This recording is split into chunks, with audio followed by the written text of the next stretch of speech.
ഇന്നത്തെ കലാപരിപാടി ഒരു 3 ചക്ക കിട്ടിയിട്ടുണ്ടായിരുന്നു. അപ്പൊ അത് ഞാൻ വേവിച്ച് അരച്ച് ഫ്രീസറിൽ വെച്ചിട്ടുണ്ടായിരുന്നു. അപ്പൊ ആദ്യം ഇന്നെടുത്ത് വരട്ടിയേക്കാന്ന് വിചാരിച്ചു. അപ്പൊ നമുക്ക് കുറച്ച് നെയ്യ് ഒഴിച്ചു കൊടുക്കാം.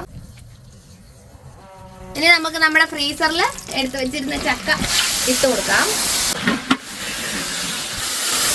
അപ്പൊ നമ്മുടെ ചക്ക എല്ലാം നമുക്ക് ഇതുപോലെ ഇട്ട് കൊടുക്കാം. കട്ടയൊക്കെ ഒന്ന് ഉടച്ച് നിങ്ങൾ വിചാരിക്കും നല്ല എളുപ്പമുള്ള പണിയാണ് ചക്ക വരട്ടുന്നത്. ശർക്കര ഉരുക്കിയതും കൂടെ ഒഴിച്ചു കൊടുക്കണം കേട്ടോ. പൊട്ടിത്തെറി തുടങ്ങാനായില്ല.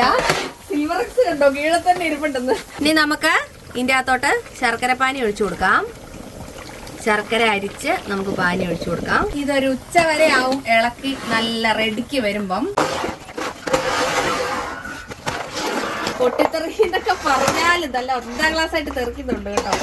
അപ്പൊ വെള്ളമൊക്കെ വറ്റി ചക്കയുടെ പരുവം കണ്ടോ, അതാ ഇങ്ങനെ ആയിട്ടുണ്ട് കേട്ടോ. വെയിലത്ത് വെച്ച് ഉണക്കി വെച്ച നല്ലൊരു ഭരണിക്കകത്ത് എടുത്തിട്ട് വെക്കാം. എന്നിട്ട് നമുക്ക് ആവശ്യം പോലെ ഉപയോഗിക്കാം.